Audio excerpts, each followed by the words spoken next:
Hey, what's going on, everybody? Welcome back to the Elemental Evan Show. Thank you for tuning in today to this Wellness Wednesday episode. This is a full-length episode as compared to my Monday episodes, which are mini episodes. So today is going to be full-length, and it's going to be on a topic that is highly debated, highly opinionated, and something that I have been wanting to cover for a long time, and also just do the research on for myself personally. And that is, what is better, or you could even say what's worse, cannabis or alcohol? So like I said, this is a pretty hot topic, and it's something that a lot of people have questioned and wondered about, or had very strong opinions on. And so today I am going to share with you essentially my opinion on which one is better or worse for you, because I'm not a medical professional, so I cannot make any medical claims. And also I believe that you should make your own choices. I'm not going to, really try to make you do one or the other. This is just going to be information for you with my opinion after looking at the research and the data, which I will share some of with you today. But essentially, this is really just going to be me giving my opinion on the research that I've done and what I think is the better one. But the whole idea of this podcast is to give you all this health information and allow you to make the decisions for yourself, and really just be educated and not just follow what the common narrative is, and really find out what's best for you. So for this episode, I first off just wanted to kind of start off in describing what you would see commonly with alcohol consumption or cannabis consumption. So obviously a lot of people have experience in consuming both of these, so this is going to be just me kind of covering something you might already know, but there's also a lot of people who do not have experience with both of these items. So will also be for them. So in terms of alcohol, a lot of the things that I commonly see with alcohol consumption, both with myself and with other people, is, it kind of starts off really nice, where you start to get that little warmness, you're starting to get a little buzzed, and you get a little bit more social, a little social lubricant going. You might talk to more people that you wouldn't normally talk to. You might dance around a little bit more, just starting to get loosened up, right? However, that quickly can kind of change. And so I'm going to cover a lot of the downsides of alcohol, as I will with cannabis, but definitely one of the downsides, and remember, these are generalizations, this is not for everybody, but in general, you tend to see that people are more likely or prone to get into a fight, whether that's verbal or actually physical. And this is just simply because your emotions and mood can sway from one side to the other pretty radically and easily, and then you're more likely to act on those emotions, which is never really a good thing. So you tend to see, definitely I have seen a lot more people fight when they are intoxicated through alcohol. Like I said, yes, we become more sociable as well, but we also get to a point where, and like I said, not with everybody, but a lot of people tend to overconsume alcohol. So there's a point where you kind of don't want the feeling of alcohol to go away. So you continue consuming more and more and more, and just getting to a point where, you can actually get to a blackout or alcohol poisoning, throwing up, just nothing really good. And that simply just is because, it's hard to really stop yourself once you get going on that roll. So you can get to a point where you start consuming more than you really should. You're likely or more likely to do things that you are going to regret the next day. This is once again just because you're more, I guess, for lack of better word usage, you're just down to do things, like, yeah, I'll go do that. Or it's like we just all of a sudden get this little F it in our system, like you're just down to go do whatever. So that tends to lead to us making poor decisions that are things that we will regret the following day. And one of the things that is worse for me personally, and a reason why I do not drink large amounts of alcohol, or if I do, it's a very, very rare, and that is the hangover. I hate the hangover. I get terrible hangovers. And that is one of the main reasons why I think a lot of people don't drink more than they would, right? It's just simply the hangover. The hangovers are terrible. Like I said, I get terrible headaches. throwing up, just feeling like not good at all, just wanting to be in bed and waste the day away. So those are a lot of the downsides of what you'll see with alcohol. And one thing that I felt really kind of sums alcohol up really well, and this is coming from one of my friends, Jacob Saldana. He's also a health and wellness practitioner. I've had him on the show on a previous episode, and he simply just stated that with alcohol, you are always just one moment away from having a really terrible time. And when he said that, at first it didn't really click, but then as I kind of thought about it a little bit more, I realized like he's absolutely right. With alcohol, being that your emotions are so easily swayed from one way to the other, you could be having the best time of your life, having a great night, and then all of a sudden something could happen. Someone says something the wrong way, or says the wrong thing, or whatever it may be, and all of a sudden you are having the worst night possible. I've seen this happen with so many people. I've seen it happen to myself. It is not fun, and it is really, it's really just a bummer, because that's another thing why I don't like consuming too much alcohol, or even being in a group with a bunch of people consuming too much alcohol, is just because you just never know when it's going to go the wrong direction. So yeah, those are definitely some of the downsides of alcohol. These are obviously firsthand experiences, as well as some of them you can find statistics on as well. And then in terms of cannabis, so cannabis, obviously quite a different item when comparing it to alcohol, but cannabis, and once again, these are going to be generalizations, but cannabis can make you definitely a little bit more lazy. So in terms of consuming cannabis compared to alcohol, alcohol is definitely going to make you want to kind of move around and do more, whereas with cannabis, not all the time, but with a lot of people, they like to kind of just consume it and then chill out and relax, maybe on the couch, or something that doesn't require a lot of physical exercise and movement. It also can tend to make you less present in conversations and interactions, and this is just simply because your mind is working in a different manner, and it's harder to stay on just one topic. Your mind kind of will jump or forget what you were talking about, and so it's much more difficult to carry out a really thoughtful conversation or deep conversation. And like I said, there's some people that are able to compose themselves really well with cannabis, but there's also a lot of people who are not able to compose themselves very well, and yeah, their conversations can be pretty all over the place. So that's another thing. You also have the fact that people will be more likely to kind of just sit out on the sideline of life. And what I mean by that is just,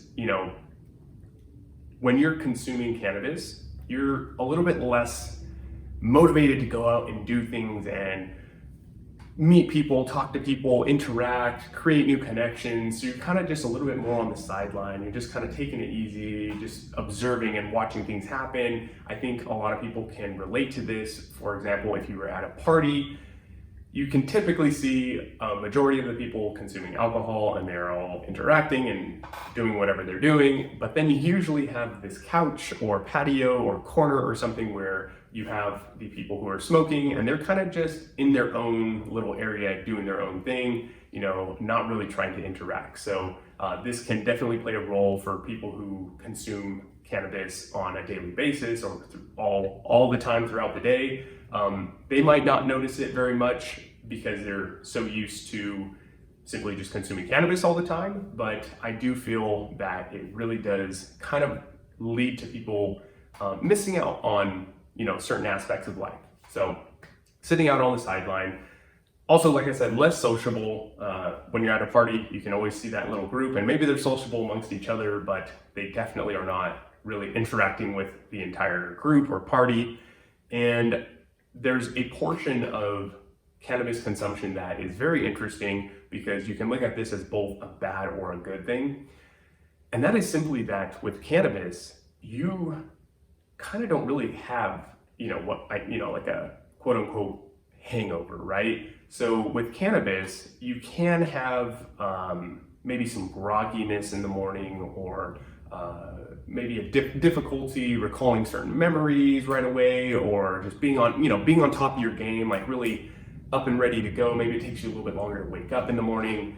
And so it's very, very subtle. So with alcohol, obviously, if you have a hangover, it's in your face. I mean, if you try to go to work the next day, it's going to be terrible. You're going to be feeling nauseous and like throwing up. You might have a terrible headache. You probably reek of alcohol. You're sweating it out. So yeah, it's just not fun. Whereas with cannabis, you can consume cannabis and then go to work the next day and you'll be fine. You know, you can go and function like nothing really happened, right?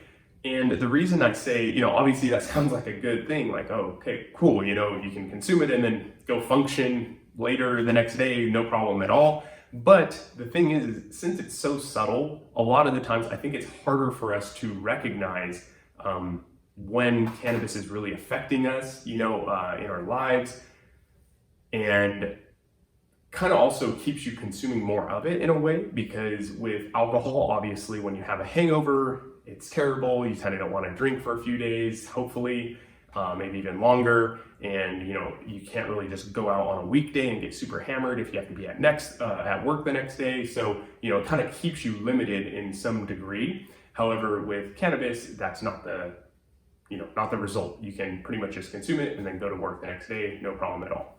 So the only thing is, like I said, if you're consuming cannabis constantly and you're not having this kind of come down hangover or whatever, well, being that it's so subtle, over time, I think it starts to take its toll on you. And then it finally gets to this point where you would have to actually stop consuming cannabis for, you know, a couple weeks to maybe a month, and really just stop taking it completely and then pay attention to the subtle differences. So like I said, it's probably going to be something with, you know, being able to get up in the morning easier if you have to wake up really early. Like, you don't have to peel yourself off the bed. You can simply just wake up and be ready to go.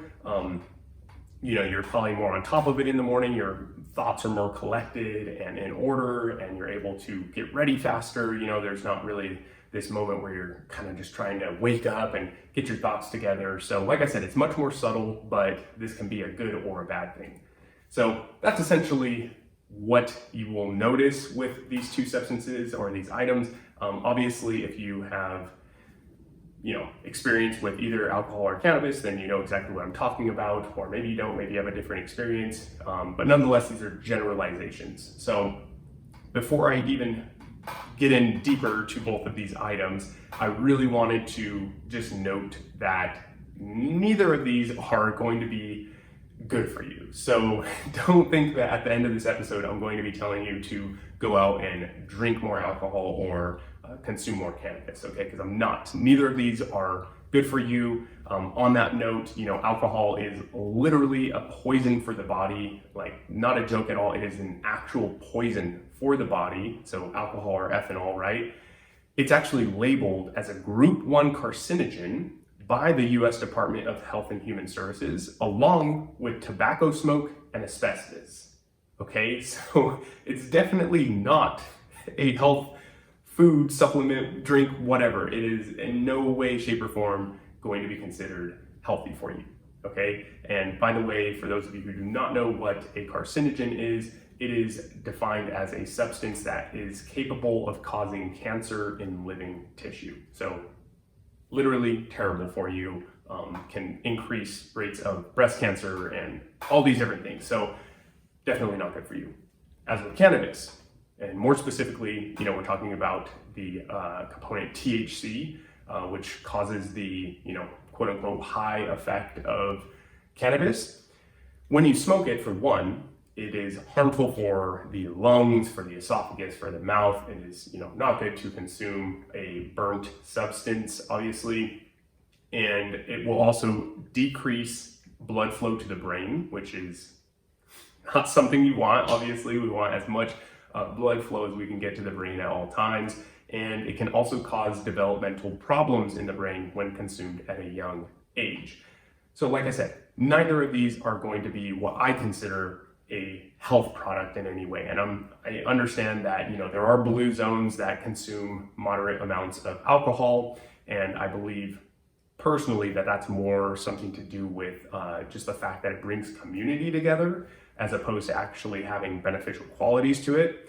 And then with cannabis as well, you know, just I understand that there is CBD, CBG, CBN, all these other components, and those are awesome. I think that more research should be done on those. And, I know people find some benefit with THC as well, and that's totally fine. Like I said, this is not me telling you what to do, but just simply understand that I do not label either of these as a healthy product for you. So just wanted to really lay that out first. But now let's go ahead and kind of jump into alcohol a little bit more in terms of what it's doing in the body. So when you consume alcohol, specifically in the brain, it's going to interfere with the brain's communication pathways, which can change your mood, behavior, and make it harder to think clearly and move with coordination, hence slurred speech and stumbling around, right?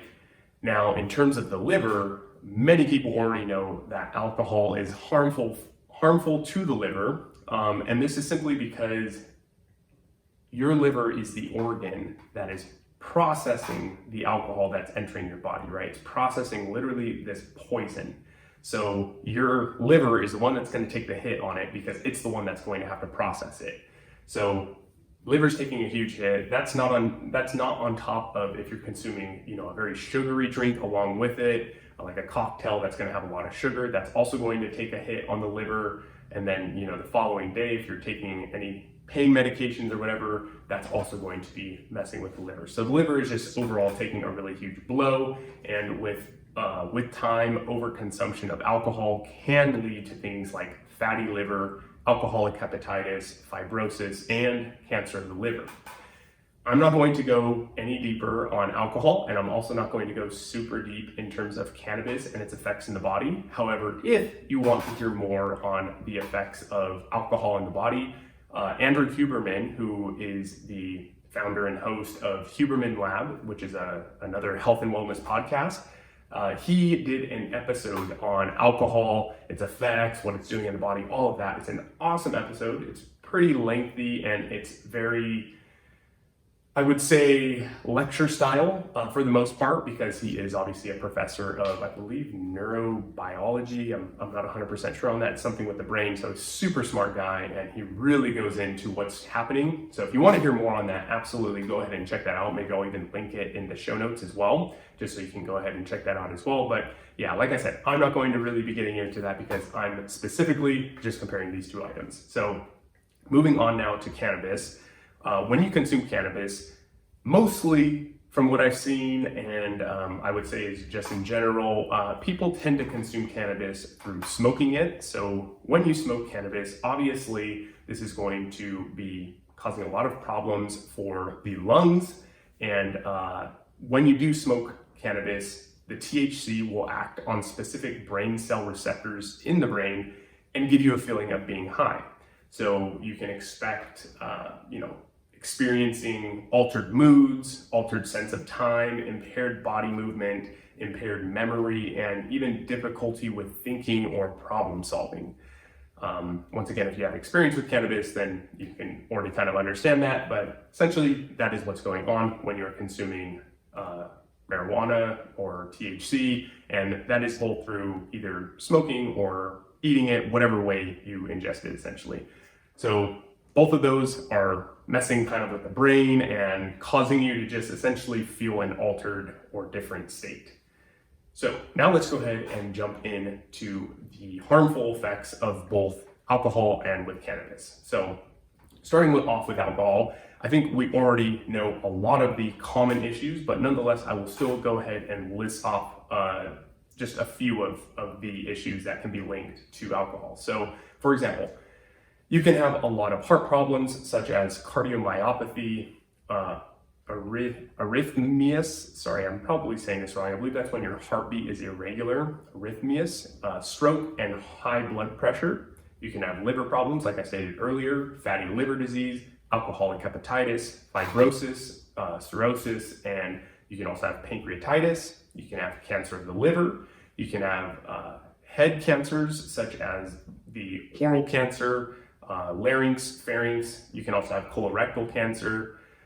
You can have breast cancer, which affects 1 in 8 women in the US, is a very high percentage. A lot of people obviously are going through this, and it's very sad, specifically women, sorry. And they actually did a study and found that women who had one drink per day had a 5 to 9% increased chance of developing breast cancer as compared to women who do not drink at all.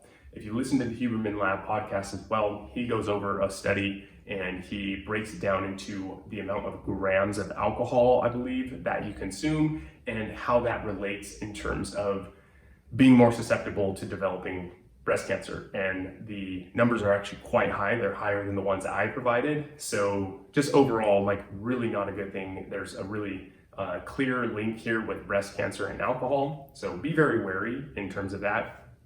And on top of that, alcohol will lower your immune system and make it harder for your body to fight off infections. Like I said, you are literally ingesting poison.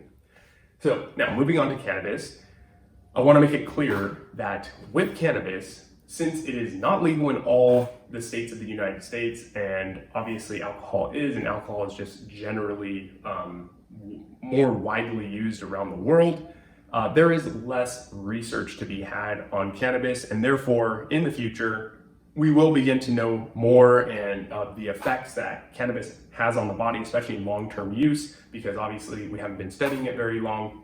So we can expect to see more and more research coming out on this. But nonetheless, with what we already have, we can see that cannabis can restrict, or actually not can, but it does restrict blood flow to the brain. So there are studies being done at the Amen Clinic in which they found that marijuana use reduces blood flow to the brain, and very specifically to the right hippocampus, which deals with memory formation. This is the area of the brain that is severely affected in people who have Alzheimer's disease. So definitely, as we already know, it messes with the memory and brain and blood flow, all this, but very specifically, this is crazy to me to see just this clear connection between, people who have Alzheimer's and then just the fact that, this blood flow is being restricted to that specific area of the brain. That kind of scares me a little bit personally. So definitely we need to be very mindful of that. Like I said, there's going to be much more research coming out on what the real effects are in the brain and also in the rest of the body. There's also, as we know, very many breathing problems that can occur if you are smoking cannabis. So if you are smoking cannabis, like I said, we still need more research on this, but essentially you are consuming, a burning object, which is just not going to be good for the lungs and very likely is going to cause or be related to causing lung cancer, probably oral cancer as well, and esophagus cancer. As I said, more research does need to be done, but as we know, if you are smoking anything, it's going to have similar effects like that. It can also cause phlegm, coughing, and reduced respiratory performance. I have definitely seen this. I've seen, people who were on sports teams with me who definitely, consumed a lot of cannabis, specifically smoking it. Not all of them, but there were some who you could just tell they seemed a little bit more winded than most people. And also in terms of smoking tobacco as well, it can be the same thing. You also have increased heart rates. So this can lead to this can lead to issues for people who have heart problems and can lead to a higher chance of a heart attack. So you're increasing your heart rate, and for people who do have issues with their heart, this is something you do want to be mindful of because it is increasing your heart rate and putting a little bit more of a stress and strain on there. In terms of pregnancy, this is, also with alcohol. If you are pregnant, you should not be consuming alcohol or marijuana. Neither of them are going to serve benefit to the fetus, the baby growing inside of you. Literally we should be trying to give it all the upper hands that we can possibly give it. And these are not going to do any of that for you. Specifically with cannabis use during pregnancy, it's been linked to lower birth weights and brain and behavioral problems for the baby. So definitely not a good thing. There's also something that has been found here recently, or it's probably been found a while back, but people are really noticing it now, and it's popular topic at the moment, which is nausea and vomiting, which is cannabinoid hyperemesis syndrome. So people who have been consuming cannabis for a long period of time can actually start to develop this serious sense of nausea and even vomiting due to cannabis consumption. And essentially the only way to get rid of it is to stop consuming cannabis. And so yeah, if you are experiencing that, it would be a good idea to lay off of the cannabis.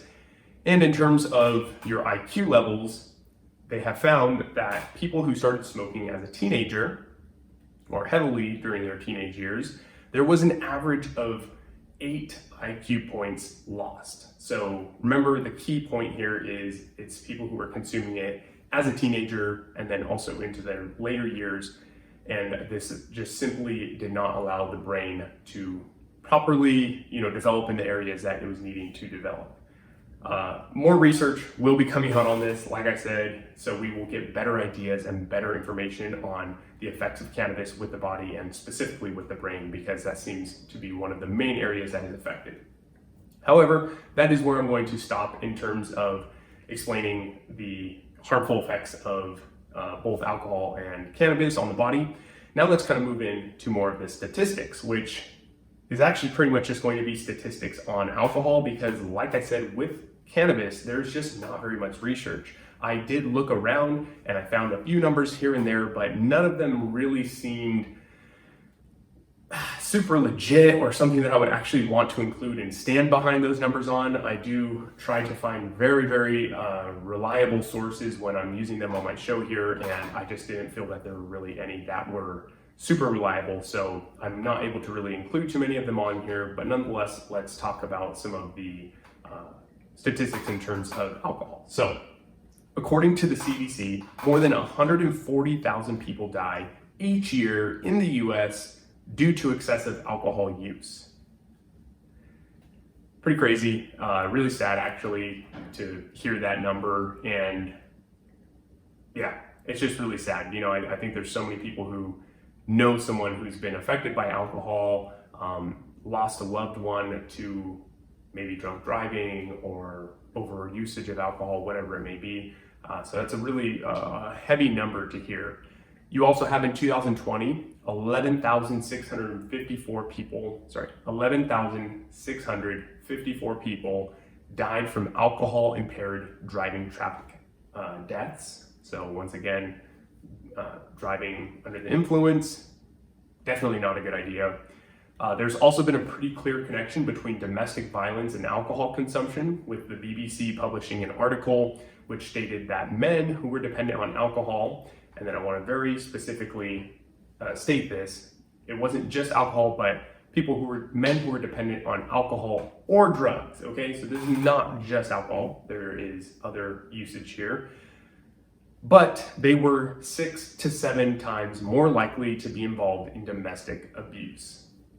So once again, that kind of comes back to the whole violence thing as well, and your night being one moment away from being a really bad night. So yeah, I just felt that was a really good thing to include in here. And like I said, there's really no statistics on cannabis that I felt were worth putting in here or reliable enough to put in here. But on that note, there's definitely, in my opinion, less people crashing due to driving and consuming cannabis. And in terms of overdosing on cannabis, it is, I don't know if there's even actually, I couldn't find any statistics on people actually being clinically diagnosed as overdosed on cannabis, and dying from it. But it is definitely very, very difficult to do. People will, sometimes overdo it with cannabis in terms of eating it because maybe there's a delayed effect and it's, taking a long time to feel those effects, so then they consume more of it. Whereas with smoking it, you will obviously just feel the effects much quicker because it's going straight into the bloodstream. But on that note, definitely from what it looks like, there are much fewer deaths from alcohol consumption and kind of just making really bad decisions, and in terms of domestic violence, all of that definitely seems like it is much lower.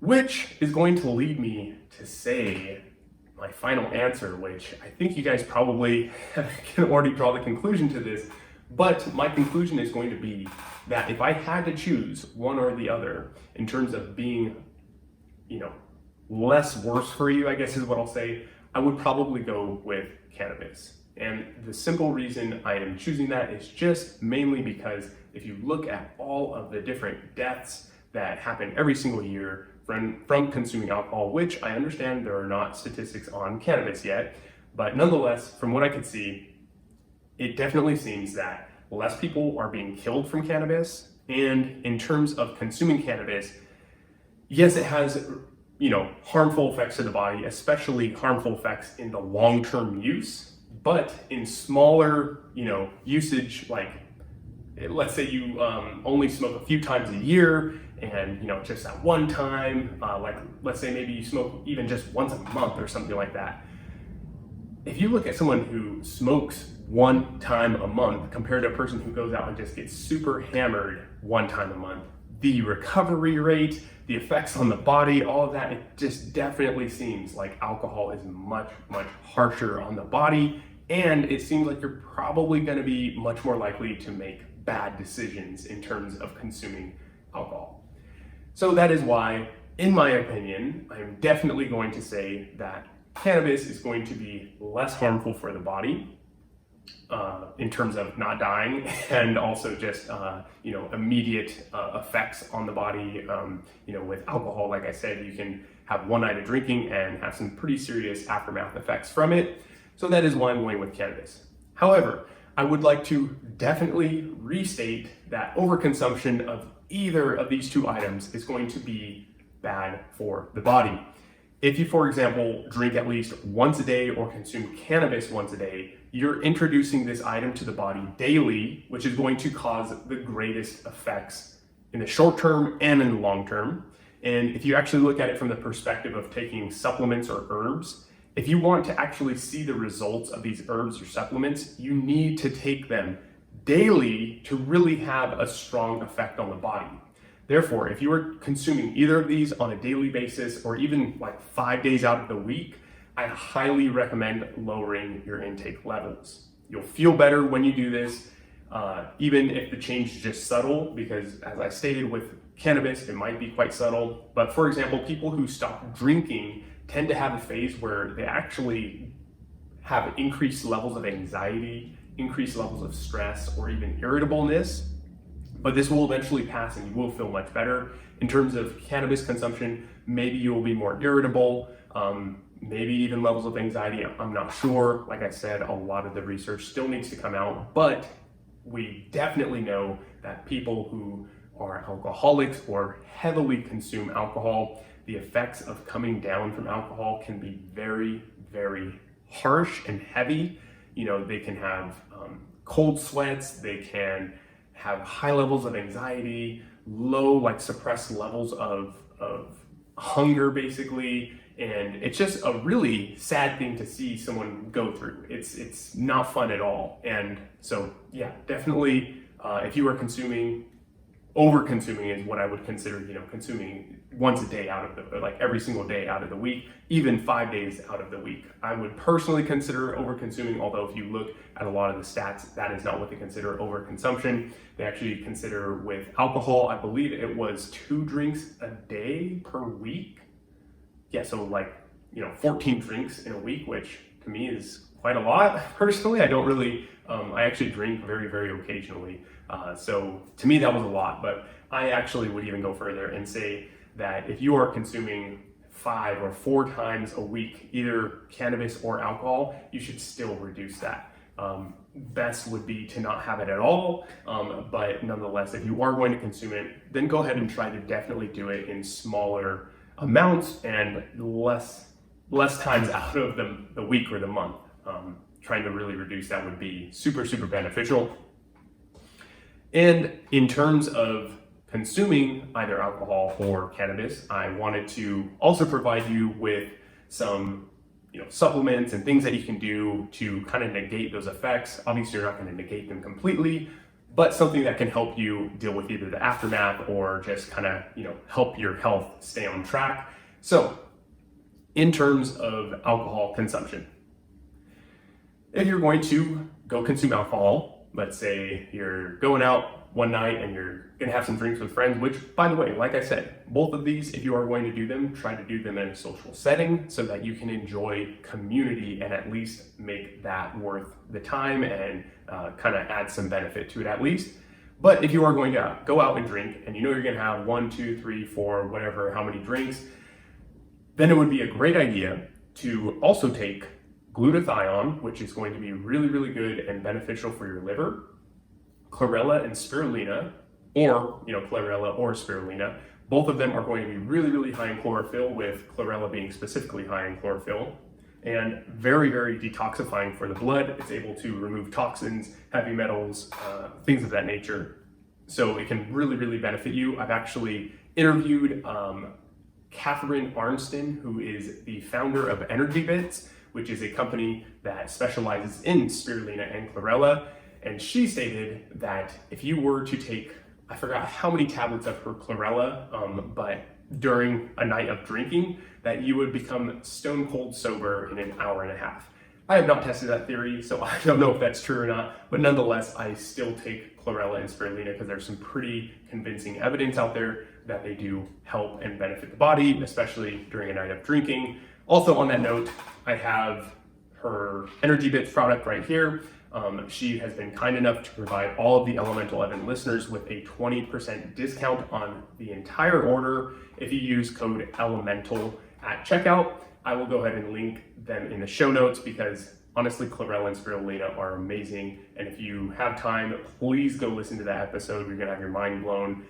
These are incredible, incredible little algaes, and I take them daily and I'm feeling awesome from taking them. So highly, highly recommend. And if you're going to go on a night of drinking, definitely take some of them. So glutathione, chlorella or spirulina or both, activated charcoal, because that can also bind to toxins and help remove the alcohol and pass it through your body so that it doesn't linger around and create basically the hangover. It's going to definitely benefit you there. And also drink something with electrolytes. So whether this be, coconut water or like Element water, which is a little packet. It's basically like salts pretty much, but it doesn't have any sugar in it, which is key for me. I definitely try to avoid the sugar anytime I can. So Element, it's LMNT. They're a really, really good electrolyte little packet to add into your water. I really enjoy the flavor of those as well. So I take them pretty often as well, not just for drinking, but very, very beneficial if you are going to be drinking. And then the obvious answer of all is drink water. If you are out drinking alcohol, then definitely try to put some water in between those drinks or finish off the night with a ton of water and try to really flush out the system in the body. So those are going to be your go-tos for alcohol. And then in terms of cannabis, if you're consuming cannabis, especially if you're consuming cannabis via smoking, then I would highly recommend taking some mullein leaf or marshmallow leaf. Typically they come in tea bags, so you can brew like a tea, or I think they even have them in capsules, maybe even tinctures, but nonetheless, they are really good for the lungs and health of the lungs. So if you're smoking, it'd be a really good idea to take some of that. And then in terms for the brain, because obviously we're slowing the blood flow, ginkgo biloba for blood flow to the brain is going to be incredible. Also, it's just really good for brain health. And by the way, taking these in general for alcohol, cannabis, whatever, is just going to be beneficial as well. So just wanted to state that. But yeah, ginkgo biloba is going to be incredible for the brain, increasing blood flow to the brain. Lion's mane mushroom for brain health and just, yeah, honestly, brain health to the max. Lion's mane is my favorite nootropic of anything out there. I try to take that as often as possible. It's my favorite functional mushroom, but also in general, just taking functional mushrooms is incredible for you. So add that to the list as well. So like reishi, chaga, cordyceps, lion's mane, shiitake, maitake, any of those. Moving on, also chlorella and spirulina will be very, very beneficial if you are consuming cannabis as well. Like I said, chlorella is really, really good at removing toxins, and spirulina is really, really great at boosting the health of your mitochondria. So super, super important to be taking those. And then the last one is nitric oxide. And the reason I put nitric oxide here, and this is actually more of an opinion more than I actually have medical backing on this, but nitric oxide increases blood flow throughout the entire body. And obviously for restricting blood flow to the brain, then it's probably a good idea that we have some nitric oxide to increase blood flow to the brain. So maybe the day after or even during, they say beets have high levels of nitric oxide, but honestly, the cheapest and best way to increase nitric oxide in the body is actually just doing a humming breath work, which I have in my breath work course. But essentially when you hum, you are going to release like 3 times the normal amount of nitric oxide into the bloodstream. So increasing blood flow to the entire body. So that would be something else you could do, is just simply do some humming breath work or eat some beets. And specifically if you're eating beets, make sure that you are chewing the beets well, because I've heard that is the main time in which the nitric oxide is released and best absorbed by the body is in the mouth. So make sure that you are chewing up your beets really well. And that's going to do it. That's going to do it for today's episode. So the winner, or I guess you could call it winner, but I would just say the least worst item would be cannabis in comparison to alcohol. Once again, that is my personal opinion. That is not a medical, fact or anything like that. That is just simply my opinion. And I'm not here to tell you what to do with this whole podcast in general. I'm not here to, dictate your life or tell you this is bad or that's good or whatever. I'm just here to provide you with information, things that have worked for me personally, and give you the tools and the information to make the best, educated decision that you possibly can for your life and find what fits you best. Remember, I understand that we live in a modern world, and, not going out to drink might mean that you're going to miss out on some very valuable time with friends. And if that's the case, I understand why you would want to go and keep up that community time with them. And if you are, then please take these supplements, and just try to limit the amount that you're drinking, or maybe even try to just drink non-alcoholic drinks when you're out with them. That way you can still enjoy their company. But like I said, I understand that we live in a modern world. That's why I always try to stick by the 80-20 rule. 80% of the time, be on your health game. 20% of the time, allow yourself some slack and enjoy. And that's going to do it for today's episode. I hope you all enjoyed. I know that was a long-winded answer to get to the winner of which one is least worst. But yeah, that is my opinion on that. And I hope you all enjoyed and found a lot of benefit in this whole episode. Which, if you did find benefit in this episode, please go ahead and share this episode with a family, friend, loved one, or just anyone who could benefit from this information. It goes really far in helping me spread the word of this podcast and helping others to also take control of their health and get back to a natural state of health and being. So yeah, that would go so far for me. And if you haven't already left a review on Spotify or Apple Podcasts, then please go ahead and do so. On Apple, you can also leave a written review, which I love to see. I love reading all of those. And also just connect with me. I'm on Instagram mainly, so go ahead and follow me on there. It's Elemental Evan. And yeah, be in touch with me. Let me know if you like this episode, or if you like this show, or if there's a topic you want me to cover in the future. I really highly appreciate any feedback. And yeah, just love connecting with all of you. So thank you very much for tuning in. It means the world to me. I really appreciate all of you, and I'm so happy to be able to share this information with all of you. Please have an amazing rest of your day.